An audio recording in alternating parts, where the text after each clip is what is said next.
నమస్తే, నేను జాకిర్ హుసేన్.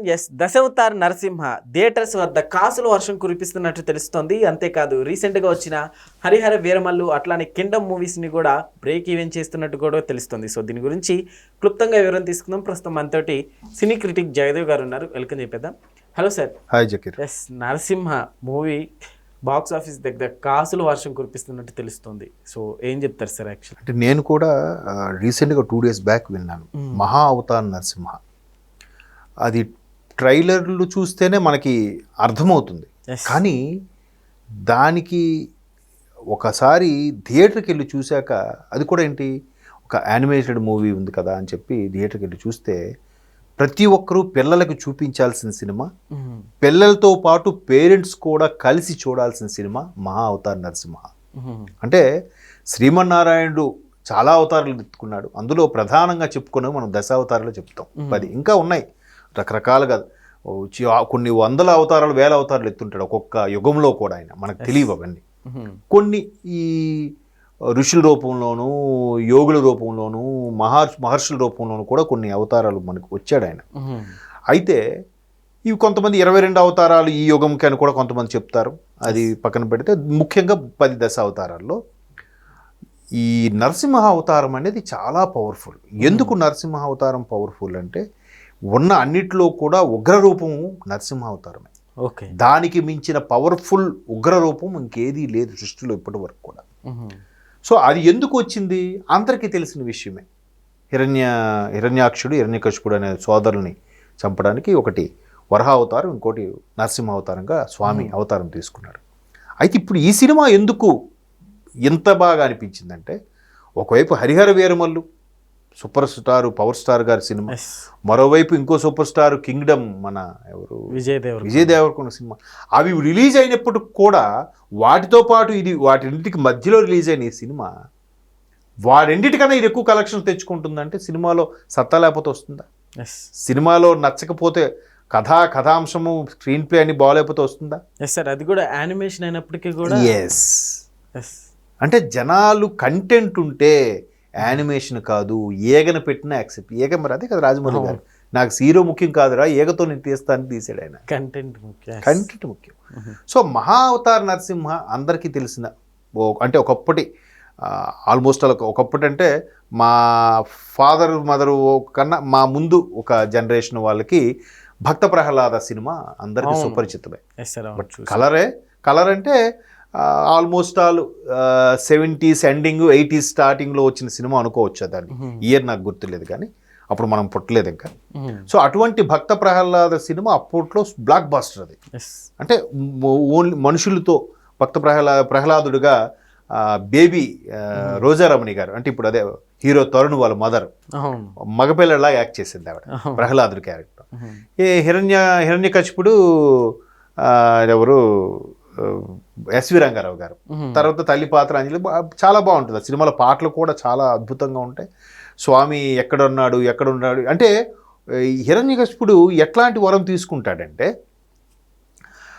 నేను ఇంటి బయట, ఇంటి లోపల, ఆకాశంలో, భూమి మీద, నీటిలో ఎక్కడా చావు ఉండకూడదు నాకని కోరుకుంటాడు. దాంతోపాటు ఇంకోటి కూడా ఏం కోరుకుంటాడు, ఏంటది, మనిషి కాదు, జంతువు కాదు, ఒక ఈ జంతువు చేతిలో చావకూడదు. అంటే ఇప్పుడు చూసారా, మనకి సైన్స్లో కూడా ఉంటుంది. అంటే దశావతారాలు కూడా సైన్స్ పరంగానే చెప్తారు చాలామంది. ఫస్ట్ దాన్ని ఏదో ఉభయజీవి అంటే దాన్ని ఏమంటారు, మత్స్య అవతారం. తర్వాత ఉభయచర జీవి అంటే ఉభయజీవి అంటే ఓన్లీ కేవలం నీటిలో నివసించేది. తర్వాత ఉభయచరం అంటే నీటిలోను భూమిలో నివసించేది తాబేలు, సో కూర్మ అవతారం.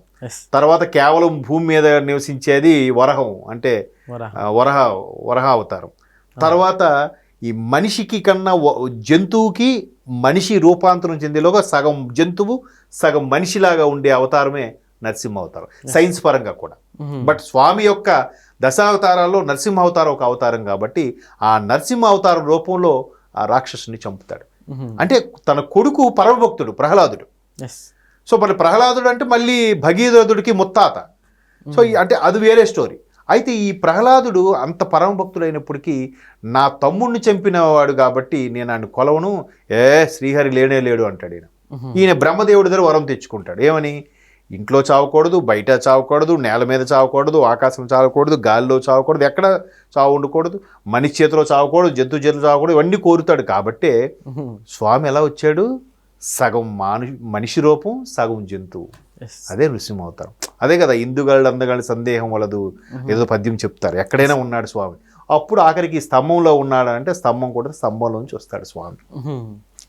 ఆ నరసింహ అవతారాన్ని స్టోరీని ఎంత బాగా నరేట్ చేస్తాడంటే ఒక సీన్లో ఎంత అద్భుతంగా ఉందంటే, ఇప్పుడు మహా అవతార నరసింహలో అందరికీ నువ్వు దర్శనం ఇస్తున్నావు స్వామి, నాకెవ్వు, నేను ఒక రాక్షసుడు అంటే ఒక దుర్మార్గుడు కడుపులో పుట్టానన్నా నాకు దర్శనం ఇవ్వట్లేదు, నా స్వామి నాకు ఒకసారి కనిపించాను వేడుకుంటాడు. ఆ యానిమేటెడ్ ప్రహ్లాదుడు కూడా ఎంత బుద్ధిగా ఉంటాడో.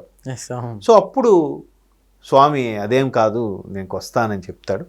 ఖచ్చితంగా ఎప్పుడైతే ఆ టైం అయిపోతుందో ఆయన చంపడానికి వస్తాడు. ఇందాక చెప్పాను కదా, అందుకే స్వామి ఏం చేస్తాడు, వాడితో భీకర యుద్ధం జరిగిన తర్వాత ద్వారబంధం మీద, అంటే ఇంటి లోపల కాదు ఇంటి బయట కాదు, ఇంటి లోపల చావు ఉండకూడదు, బయట చావు ఉండకూడదు అన్నాడు కదా. సో ద్వారం మీద కూర్చొని ఆడు చీల్చుతాడు అనమాట. ఏ ఆయుధము పనికిరాదు అంటాడు కదా, చేతి గోళ్ళతో పొట్టని చీల్చి చెండాడుతాడు స్వామి రాక్షసుడిని. సో అది ఆ స్టోరీ. అంటే దాన్ని ఎంత బాగా నిజంగా హోమ్లే వాళ్ళకి నిజంగా అదృష్టం బాగా పట్టిందని చెప్పి కేజీఎఫ్ లాంటి బ్లాక్ బాస్టర్ అందించిన వీళ్ళు మరలా హోమ్లే ప్రొడక్షన్స్లోనే ఈ మహా అవతార్ నరసింహ సినిమా సైలెంట్గా, అసలు ఎక్కడ పబ్లిసిటీ లేదు, ఏ సూపర్ స్టార్ వచ్చి ఈవెంట్ చేయలేదు, ఏ ప్రమోషన్ చేయలేదు, సైలెంట్గా రిలీజ్ అయింది. ఇప్పుడు ఇటన్ని సినిమాలని కొల్లగొట్టింది, బీసీ సెంటర్లలో ఎరగా ఆడేస్తుంది.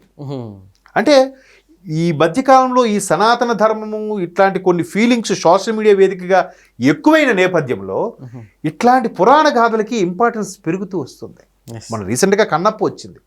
కన్నప్ప మేబీ మోహన్ బాబు గారు కుటుంబం మీద చేసిన ట్రోల్స్ విషయం పక్కన పెడితే సినిమాలో చూస్తే ఒక కన్నప్ప ఒక మహాభక్తుడు తిన్నడు స్టోరీని చూపించగలిగారుగా. దాన్ని కూడా దారుణమైన ఫ్లాప్ కాకపోయినా సినిమా ఒకసారి చూడొచ్చు అనుకునేలాగా టాక్ వచ్చింది. అంటే జనాల్లో కూడా ఒక మంచిని, ఒక మెసేజ్ ఓరియంటెడ్ ఆదరించే తత్వము, గుణం పెరిగింది. మేబీ సోషల్ మీడియా వేదిక అవ్వచ్చు, లేదా ఇంట్లో వాళ్ళు కూడా పిల్లలకి చెప్పే రీతిలో అయిండొచ్చు. సో మొత్తం మీద ఈ హరిహర వీరమల్లు, కింగ్డమ్ లాంటి సినిమాలు కాకుండా దానికి జనాలు ఎగబడుతున్నారంటే సినిమాలో అగైన్ కంటెంట్, తెలిసిన కంటెంట్ని కూడా అంత బాగా చూపించగలిగారంటే that credit goes to screenplay taking. తెలిసిన స్టోరీ కూడా నిజంగా మళ్ళీ ఇంకొకసారి చూడడానికి కూడా ఇంట్రెస్ట్. చూసారా? అదే ఇప్పుడు ఆదిపురుష్ తీశారు, అది రామాయణమే, చక్కగా చూపించచ్చు కదా, గ్రాఫిక్స్ పెట్టేసి. ఎక్కడ కూడా కొన్ని సీన్స్లో ప్రభాస్ గారిని వాడకుండా దానికి కూడా మనిషి క్యారెక్టర్ ఉంటుండగా మళ్ళీ యానిమేషన్ ఎందుకు? ఇదంటే కంప్లీట్గా యానిమేషన్, మీరు ఏది పెట్టుకున్నా మీ ఇష్టం. అక్కడ మనిషి ఉంటుండగా మళ్ళీ యానిమేషన్ ఎందుకు వాడుకోవాలి? ఉన్న సీన్ చక్కగా యాజ్ టీజ్గా రామాయణం తీసినా సూపర్ హిట్ అయ్యేదేమో. లేనిపోని ఉత్సాహానికి వెళ్ళి ప్రభాస్ గారి ఇమేజ్తో వాడేసుకోవచ్చు అని ఏదో చేసేసారు, అది డిజాస్టర్ అయిపోయింది. కానీ బట్ మళ్ళీ వస్తుందిగా, రణబీర్ కపూర్ రాముడుగా, మన కేజీఎఫ్ హీరో యష్ వీళ్ళ రావణాసురుగా చేస్తున్న మళ్ళీ రామాయణం వస్తుంది. మళ్ళీ ఎన్నిసార్లు అయినా ఎందుకు వస్తుందంటే అది ఆ కథలో ఉన్న గొప్పతనం. ఈ ప్రహ్లాద అయినా మరొక ఇదైనా పురాణ గాథలు ఎప్పటికీ నభూతో నా భవిష్యత్. Okay sir, thank you.